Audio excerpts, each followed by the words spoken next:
नहीं प्रभु जी. Okay, fine. Prabhuji, just one question. Hmm. In this, there is A and J. That is Anjana. Okay, okay. I was just thinking. वो प्रभुजी ने बोला ना कि he is unable to mute himself, so I thought that it might be somebody trying to hack. इसके लिए No, मैंने no, no, no, no, I no. was just checking. Okay. No, no, no. So, coming to what we had left.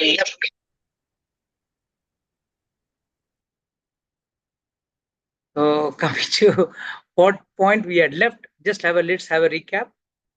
Shukdev Goswami finally enters the arena where Parishad Maharaj is sitting down and ready to give up his life. Now that he has got only 7 days of life left, he says, I am going to detach myself and put my mind and heart at the lotus feet of the Supreme Lord, Hari.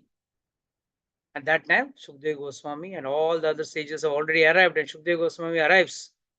And he welcomes Shukdev Goswami very warmly. And he asks a very important question. A very important question. Yat shrotavyam, atho japyam, yat kartavyam, narvi prabhu, smartavyam, bhajanam va, bruvi va, yat viparyayam. What am I supposed to do? I'm going to die in 7 days. 7 दिन में मैं मरने वाला हूँ. So what am I supposed to do? Yat shrotavyam. What am I supposed to listen? What am I supposed to chant? Japyam. Kartavyam. What am I supposed to do? Oh great Narabhi Prabhu. Smrtavyam. Wow. What I'm going to remember? What should I remember? Bhajaniyam. What should I worship? Whom should I worship? Please tell. And please tell what I should not do. So these are the questions he asked. And when this question was asked by Parishad Maharaj, Shukdev Goswami was very happy. So happy. He said, yes, after a long time, someone sensibly has asked a sensible question. People generally don't know what question to ask. People generally ask questions, but especially to a spiritual person, they ask the wrong question. So on that, he replies, the starting first verse of the second canto. He says, Shuko Vacha, Varyaneshte Prashna, Rito Lokhitam Nrapaha, Atmavit Samatah Pumsam, Shroktavya Adishu Yat Paraha. So he's saying, dear Sukdev Goswami, my dear king, your question is glorious because it is very, very beneficial to all kind of people. इसने क्या पूछा है? The question is not pertaining to only himself. He has asked a question which is pertaining to everyone. And he says, because of it is very, very beneficial to all kinds of people. The answer to this question is a prime subject matter of hearing, and it is approved by all transcendentalists. This is the main thing which has to be heard. The problem is people have got many things to hear. And that's what he starts the next verse with. He says, Shruttavyadin Rajendra Naranam Sankti Sahesrusha Apashyatam Atma Tattvam Griheshu Grihamedinam. Says people have got time to listen to all nonsense. All what is happening in your news channels and your gossip channels and your reels, name it, everything. But which is very, very going to be useful at one moment of death. For that moment, nobody is ready to listen to those things which are pertaining to that. So he says, this is how, that is why these people are griheshu grihamedinam. They are not grahasthas, they are grihamedi. Though they may be married, they may be having wife and children, but they don't have God in the center. They don't have a preparation for that death. And that is why they are called as grihamedi. Then he says, Nidya harite naktam vayavnecha vayaha. Divach arthe ya rajan kutumba bharanena va. What is the definition of a grihamedi? Nidriya harite naktam. Night takes away the whole night, and then sleep takes away, spends the night fully. सपने में नींद में पूरा रात निकल जाता. या बाह्यवेन व्ययचः, in sexual indulgence the night goes away. Divach arthe ye rajan, the day goes in earning money, wealth. Divach arthe ye rajan kutumba bharnena va, just to feed the family. कुटुंब का पेट भरना, उनका रिक्वायरमेंट्स पूरा करने में पूरी आयु चली गई. Night in sleeping or in sexual indulgence and daytime in earning money. बस उसी में पूरी आयु निकल गई. And what are you going to do? When are you going to take out time to listen to about God, to prepare yourself for the last minute? That is your death. Then he says, they apta kalatra adishu, atmasenishu atsutsu api, tesham pramada nidam, pashyanapi na pashyati. They think, why should I worry? I have got deha, my body is very strong. I got a gym, I got a six pack, and I drink a lot of protein drinks. Then what is it nowadays? Those nice health drinks and all that I'm having a lot of healthy food. Deha, not, it is not going to be permanent. Whatever you do, this body is going to deteriorate with time. Kalatra, they aptya means wife, children. Kalatra means children. Adishu, all your so-called friends and relatives. Atmaseneshu atsatsu api. You consider them as they are Atmasena. They are going to be soldiers to protect you. Asatsu api. They cannot bank upon them. No one can save you at the time of death. The max they can do is they can take you to the hospital and admit you in the hospital. They may be, if they are rich enough, they may put you in the costliest hospital, the best of the beds, but rest, nothing can be done. Even the doctor cannot do anything. The time of death comes, even the doctor has to die one day. Even he is not free from that. Tesam pramada nidhanam pashyanapi na pashyati. The worst part is this tragedy he is seeing in everyone's house, in every household, and throughout his life, he is seeing this. Big, powerful men, they could not survive. Even they had to die. But still, pashyanapi na pashyati. Even after seeing, he is not able to realize that. Pashyan means seeing. देख रहा है फिर भी नहीं समझ में आ रहा है. He is not able to understand. That's why he says, Tasmat Bharata Sarvatma, Bhagavan Ishvara Harihi, Shrotavyasya Kirtavyasya Cha, Smartavyasya Cha, Ichhate Abhayam. Very important. That's why Bharata here he is telling, referring to Parikshit Maharaj. Sukdev Goswami is saying, Sarvatma, all beings, Bhagavan Ishvara Hari, Shrotavyasya Kirtavyasya. One has to listen about the Supreme Lord, Bhagavan Ishvara Hari, and Kirtavyasya. Do Kirtan or chant his name, and Smartavyasya. Remember, for what? Who desires to be Abhayam, who desires to be fearless. Fearless from what? Death. We all know we are souls. Soul is never going to die. What is going to die is the body. But still we all fear. Why? We know once we lose this body, we'll get another body. Now the problem is what body you're going to get next is a secret. It's a secret for all of us. I may get a monkey's body, I may get a donkey's body, a fish body, a bird's body, a camel's body, a horse body. Any can be a cockroach body also. It may be a worm body also. So that is the fear. We are now we're housed in this body and we are like finding ourselves comfortable in this house. However old and distressed we may be, we still don't feel like leaving it. That is why we are always fearful. डर किसका है? मृत्यु का डर सबसे बड़ा डर. Now, a few years before when Corona came, all of us were jittering, bathing each and everything which was coming in our house, right from the vegetable to the packet of milk and name it. And what was the fear which had gripped the whole world? Death. Death was the only fear which was gripping the whole world. Everyone is wondering what to do, how to fight death, and many people died. So if you want to be abhaya, fearless, your LIC policy will not make you fearless.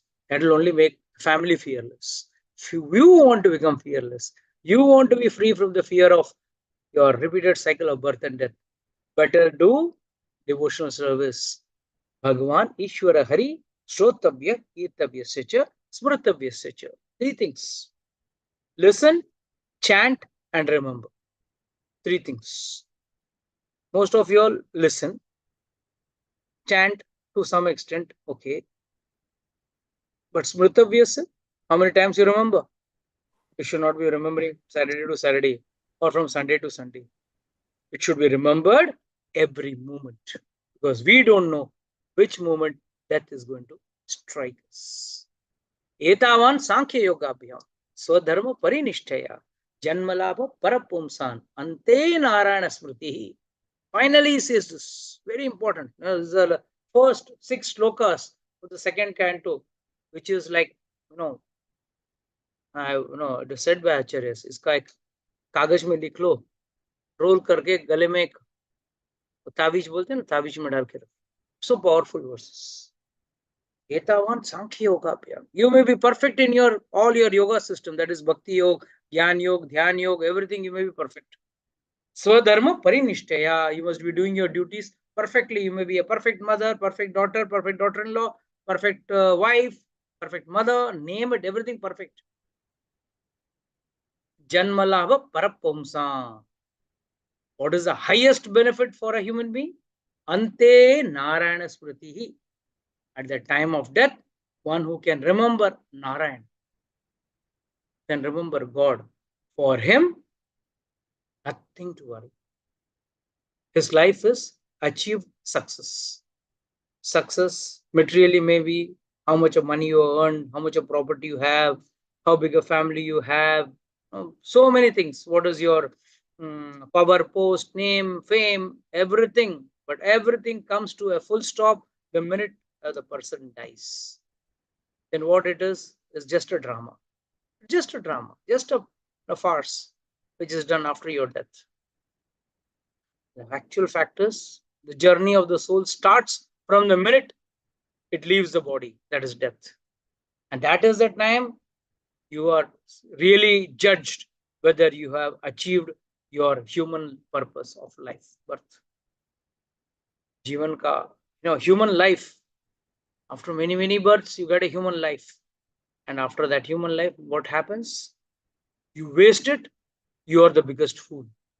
You utilize it in achieving God in that little 50, 60 years of your lifespan. And out of that, you remove the first 15, 20 years that goes in childhood. Last few years, if you're even up to 80, last 10, 15 years goes in health issues. So what are you left with? Very short lifespan. Short lifespan, उसमें शादी करना है, बीवी को खुश रखना है, बच्चे बड़ा करना है, उनको सेटल करना है. And along with that, you got to do your devotional service, which is a big challenge. And mind you, God also puts challenges in between. And the higher you try to become a devotee, higher is the challenge. It is like, when you play a video game, there are level 1, 2, 3, 4, 5, higher level you go. The same problem is the same, but they become more intense. They make sure that you don't reach the goal. Especially, a few years before, I still remember one game was very famous where, there used to be shooting game. So first 1 or 2 levels, you could somehow clear. Third level, somehow the computer as the enemy would shoot you down and make sure that you don't go ahead. Here, Lord also puts such tests. कभी health issues आएगा, तो कभी wealth issues आएगा, तो कभी घर के issues आएंगे, relations, ये वो सब आएंगे. And that will be testing your devotion, how strong you are. It will be positive, it will be negative both. Negative in the sense detrimental, and sometimes you are getting more than what you require, so you get carried away. People generally get carried away. So it is always said, at an earlier age, whatever devotion you do, it is better, because the best part of devotion is what you have done, nobody can snatch it. It is your personal property. It cannot be transferred, it cannot be taken away. So you carry that with you. Can anyone read verse number 7? Translation 2.1.7.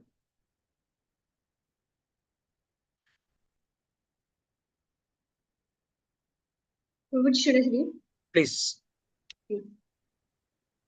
O King Parikshit, Mainly the topmost transcendentalists, who are above the regulative principles and restrictions, take pleasure in describing the glories of the Lord. So what is he saying? The topmost transcendentalist. So भक्ति मार्ग में बहुत सारे levels होते हैं. Level 1, 2, 3, 4 ऐसे बहुत levels होते हैं. We call them as अधिकारी, कनिष्ठ अधिकारी, उत्तम अधिकारी, मध्यम अधिकारी, and उसमें भी अलग अलग कैटेगरी होती है. कनिष्ठ कनिष्ठ अधिकारी, कनिष्ठ मध्यम अधिकारी, कनिष्ठ उत्तम अधिकारी. Then it is मध्यम कनिष्ठ अधिकारी, मध्यम मध्यम अधिकारी, मध्यम उत्तम अधिकारी. Then in उत्तम अधिकारी also, उत्तम कनिष्ठ अधिकारी, उत्तम उत्तम मध्य अधिकारी, and उत्तम उत्तम अधिकारी. So there are various levels. So it is said, all are transcendentalists, mind you, all are the spiritual path. But what is Shukdev Goswami is saying here? Mainly the topmost transcendentalists who are above the regulative principles and restrictions take pleasure in describing the glories of the Lord. Can anyone explain this a little? What is it talking about? Regulative principles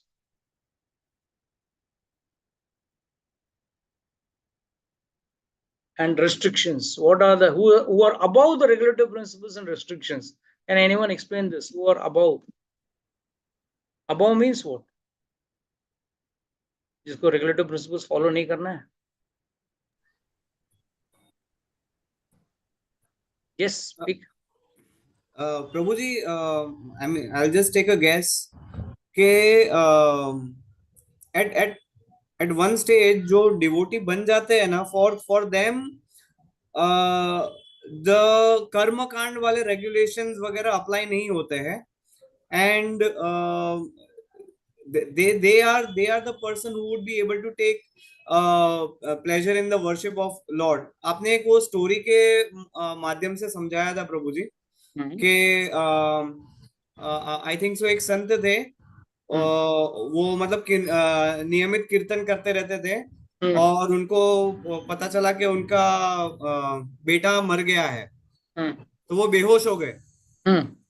तो people were saying कि भाई ये मतलब ये देखो मतलब कैसे ढोंग करते हैं कि भाई बेटा मर गया है तो मतलब वो गिर पड़े. तब उनको बताया कि भाई उनके कान में किसी ने बताया, मतलब जो दूसरे संत थे उन्होंने बताया कि you would be able to, आपको मतलब शोक नहीं लगेगा, you would still be able to do kirtan during this 13 days. तो वो तुरंत उठ गए. So that is very nice, Jigar Prabhu, for aptly remembering the correct example at the right time and explaining this question. So it is said that we generally are considering so we start rating people. He's a good devotee, he's a middle devotee, he's a low devotee. You have no rights. Everyone is in different levels, and God will judge him. So first and foremost is one who is fully connected with God. He is the best. He is supposed to be the best. This is a very old saying. Blind, अंधों में, सुरों में, only 1 in 100 can be a good man. In case of one-eyed, एक आंखी, उसमें हजारों में से एक अच्छा आदमी निकले. This is general probability. And in case of a squint, you are looking at London, talking to Tokyo, squint, जो भेंगा होता है, right, भेंगा बोलते हैं ना उसको, squint. तो उसमें 1.25 लाख में एक आदमी अच्छा निकलता है. बट जिसकी आंखें पीली हो, वो आदमी का शुभ नहीं माना जाता. He is the worst. This is a common saying which is said, but Acharya has given another bhav for it. And it is said, one with yellow eyes वाला कौन आता है मालूम है आपको? Monkeys have got a yellowish cattish eye. And it is said that काले आंख वाले पे भरोसा करना चाहिए, बाकी दूसरे कलर के आंखों वालों पे भरोसा नहीं करना चाहिए. Cannot be faithful. And finally, it is said, above that, who is a cat-eyed or a yellow-eyed person or a monkey, is one who doesn't have hair in his chest. What a weird example you're giving. It's sounding senseless. When you go to the Shastric way of interpreting this example, as I said, here it is saying the topmost transcendentalist. They are above the regulative principles. They are above the so-called rules. Now, how is that the topmost? Let us understand it with an example. This example, I said hundreds of blind men, one man is supposed to be blind.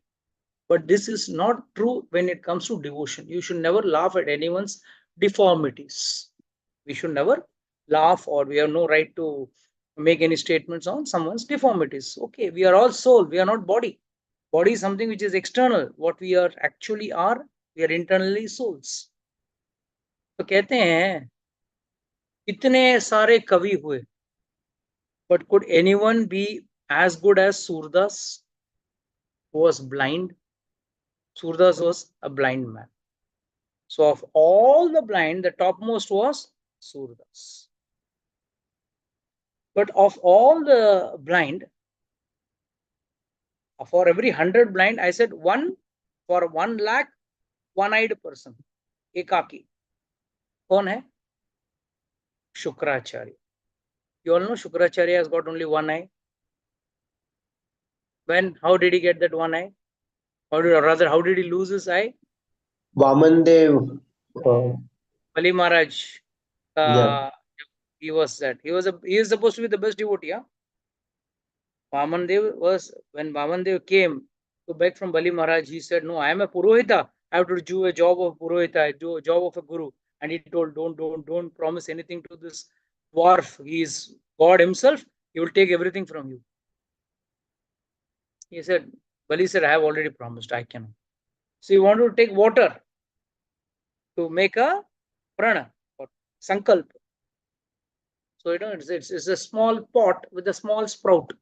So Shukracharya took a small form and blocked the mouth of the pot so that water cannot come and he cannot take the sankalp. So it is said Vamandev took one grass. कैसे हम लोग कभी the water doesn't come through a hole or something. We pierce it with a pin or something. Make sure that the hole opens up. The same way, Vamandev took a small dry grass and poked it inside the sprout of that pot, and he broke one eye of Shukracharya. So it is said Shukracharya is one-eyed, ekaki, kana. And then, but still he knew the greatness of God, so he is supposed to be a greater devotee. Still higher than him is one who is squint, Banga. And who is Banga? Ashtavakra. Ashtavakra was bent in 8 places, and one of the places was his eyes. You all know the story of Ashtavakra, right? Ashtavakra was in his mother's womb. That time, his father, Krodva, he was reciting the Vedas.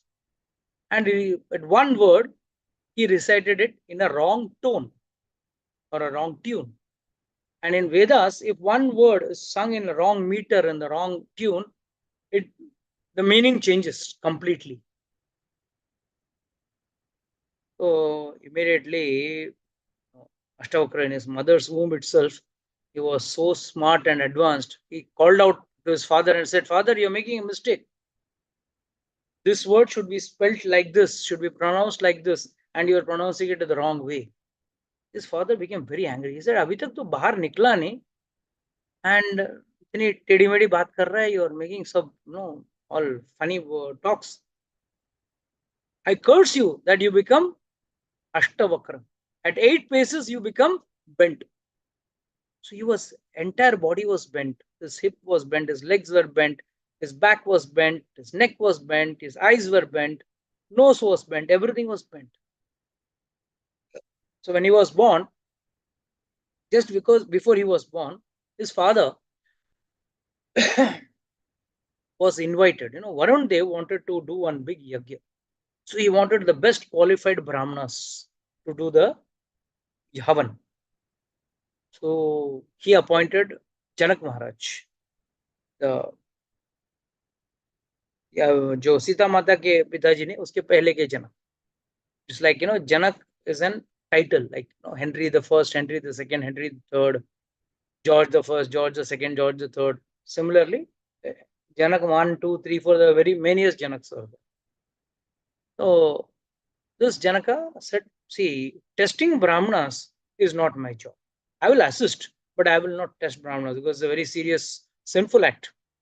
So Varun Dev requested Dharma himself, and Dharma personified came down to test the Brahmanas, and who was good, he would select and send them up. So he came down and he invited all the Brahmanas. Come on, it's a challenge. You all come and do debate with me on Shastra. And the one who loses has to, I will be putting him in water. I'll drown him in water.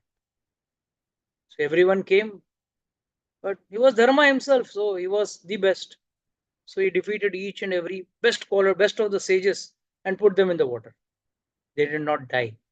Varuna means water, the ocean god, right? By sending them into the water, he was sending them to Varunaloka. And there they were used to, they were requested to do Havan, Yagya. So when this process was going on, Ashtavakra was born. One day he saw his mama, his mother's brother. He thought him to be his father because he has never seen his father from the day one. So he looked at him and he said, Father. That time he said that man said that his mama said, no, I am your maternal uncle. I am not your father. She said, then where is my father? Your father has come to a place where no man ever returns. No, then he told him that such as in Janak Maharaj's court, there is a competition going on, and whoever loses is drowned and all that. He said, Ashtavakra said, I'm just a kid, but I don't mind. I will get my father back, or I will teach that person a lesson. Immediately, along with his mama, this Ashtavakra reached Janak Maharaj's court. Janak Maharaj and Ashtavakra was walking like one leg here, one leg there. It was quite finical and quite funny. So somehow when he walked, he entered the court. Everyone laughed. Hey, look at this boy, not able to walk properly. He became very angry. And he fired all of them. He said, I thought I have come to a place where there will be all educated, knowledgeable people. And I realized that you all are no worse than cobblers. Charmakar, cobblers. Cobbler? How could you insult us like that? No, yes. One who sees only the skin and the body, that is the outer shell of the person, and starts laughing at it. He is the most shallowest and the lowest among men. He is like a charmakar, a cobbler who sees, oh, this skin is good, this leather is good, this leather is bad. You're not more than that. Who is the best Brahmana? One who is highest in the knowledge, applying it. That Brahmana is supposed to be a highest Brahmana. Who is the best Kshatriya? Who has got the maximum power in his hands. Who is the best Vaishya? Who has got a lot of wealth. And who is the best Shudra? Who has got a long life. This is what Shastra says. So you all are laughing at me. I am a small boy. I may be physically handicapped. I am looking ugly. But you have no right to laugh at me. All were stunned. Quite. Could not answer a single word. Immediately,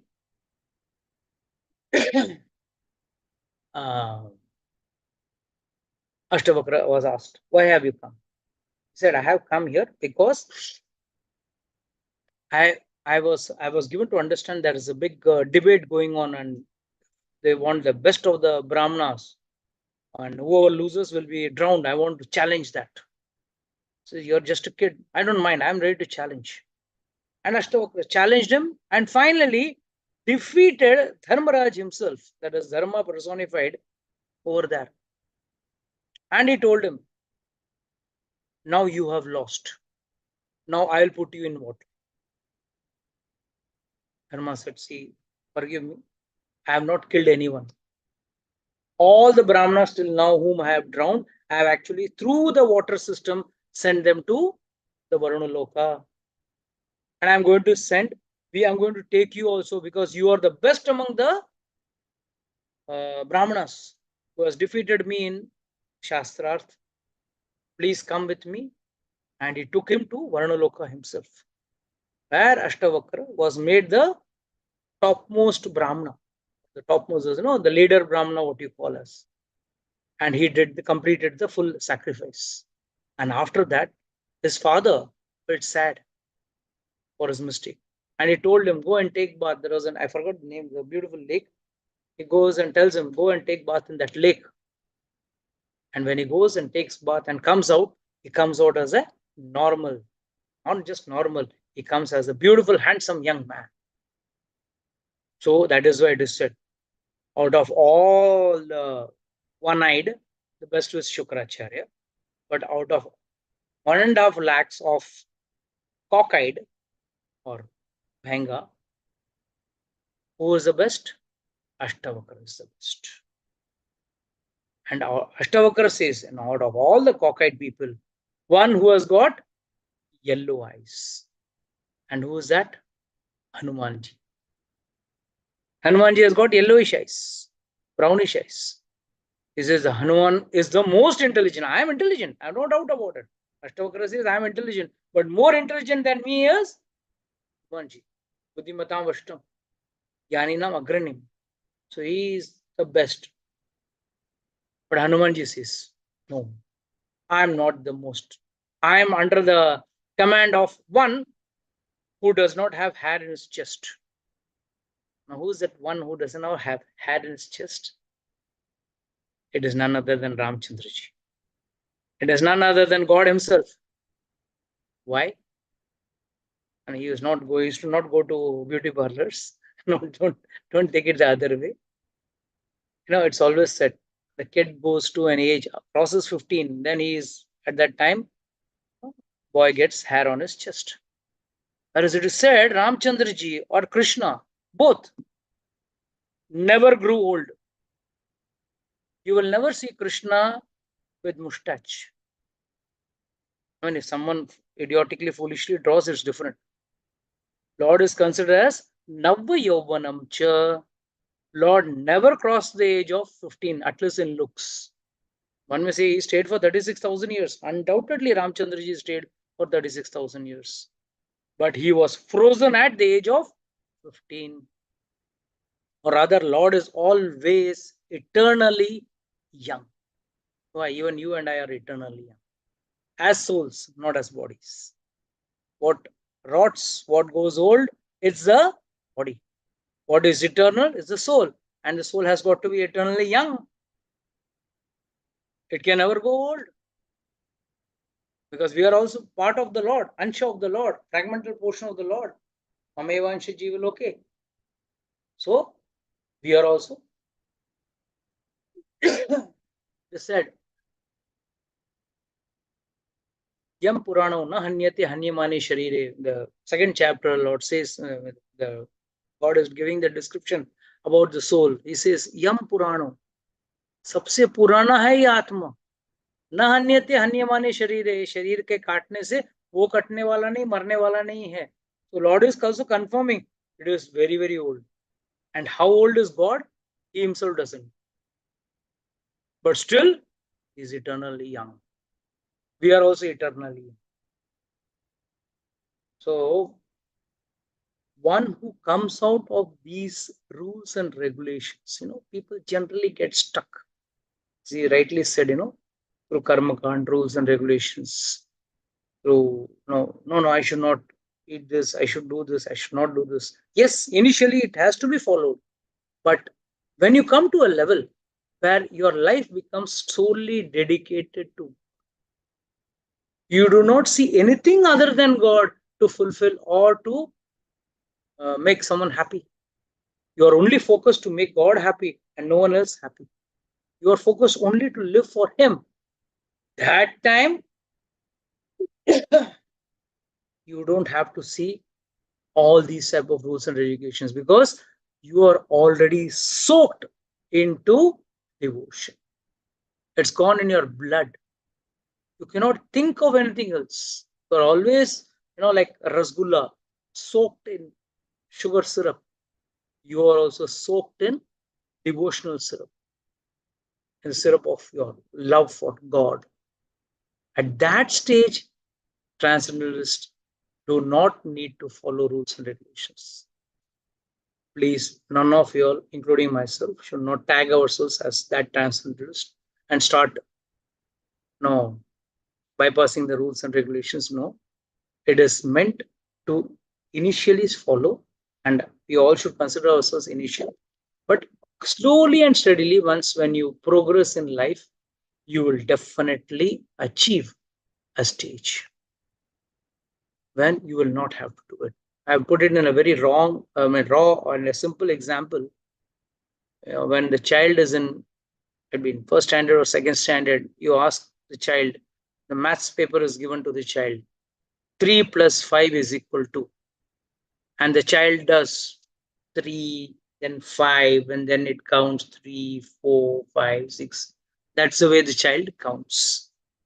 When the child goes a little more bigger, matures a little more bigger, question paper is given, 388 minus 115. Now the child cannot hold 300 fingers and 400 fingers. So what will it do? It makes a rough column in the answer paper.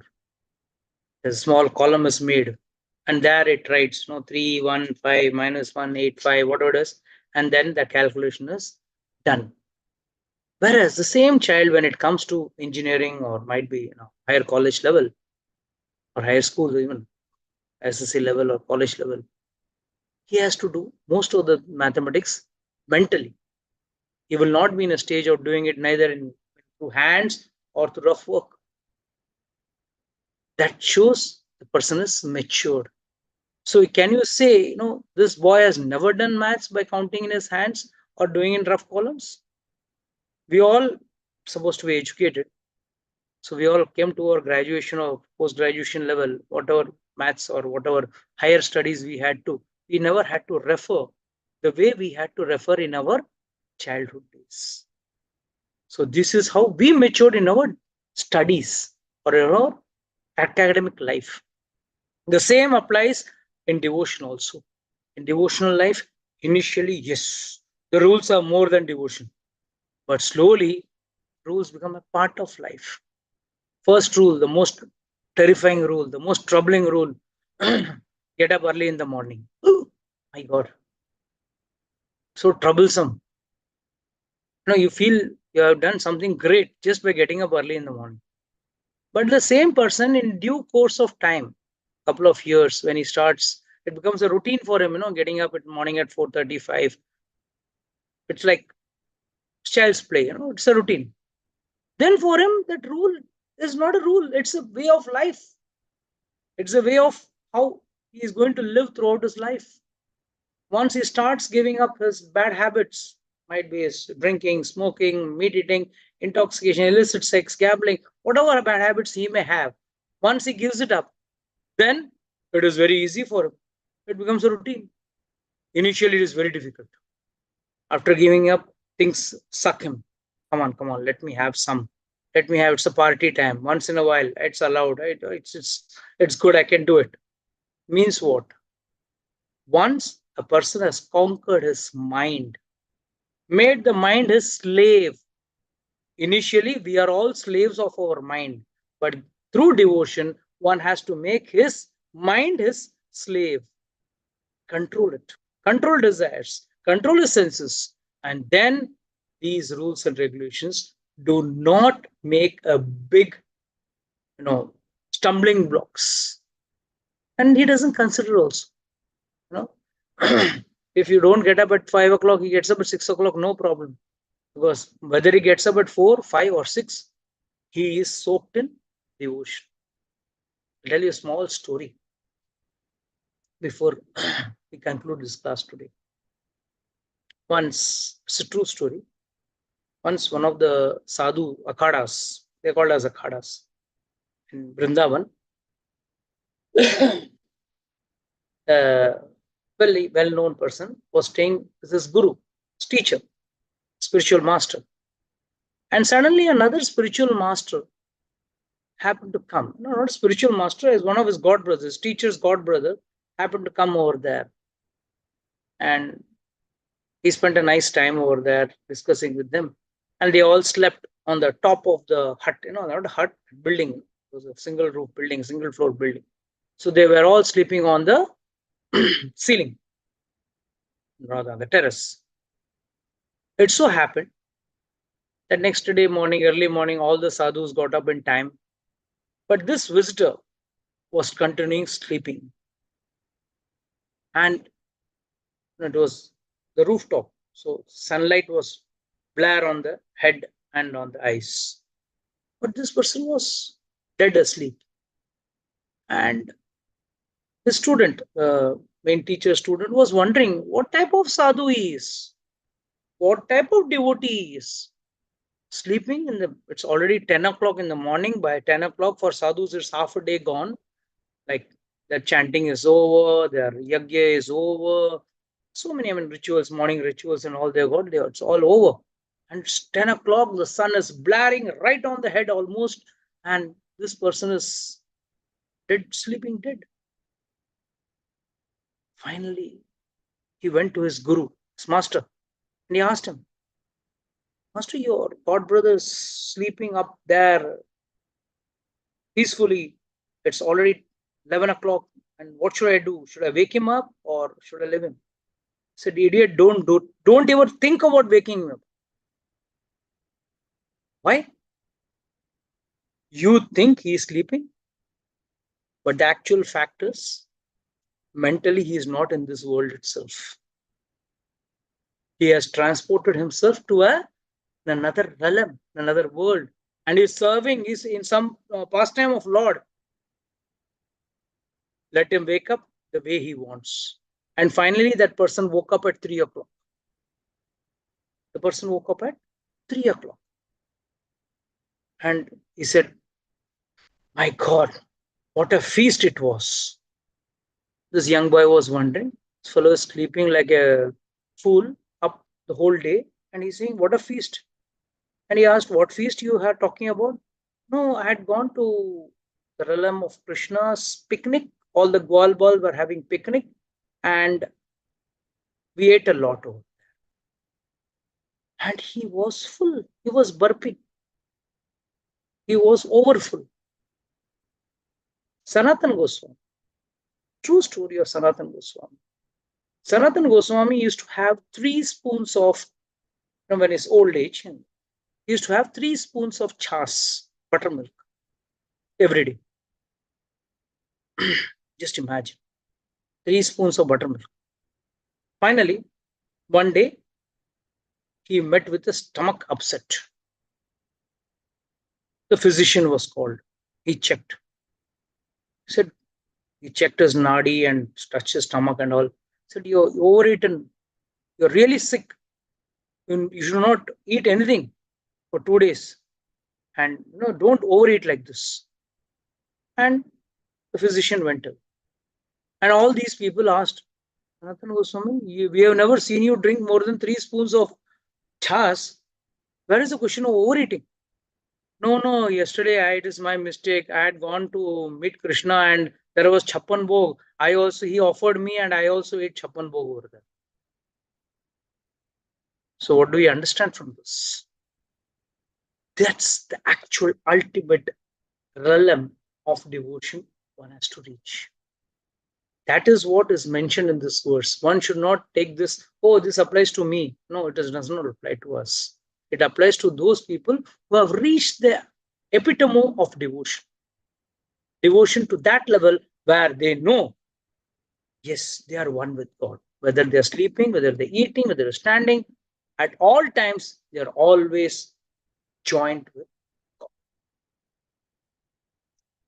God. Okay, with this, I would like to close today's session. Anybody has got any doubts, questions, can ask. Vishal bro, you can close the YouTube stream.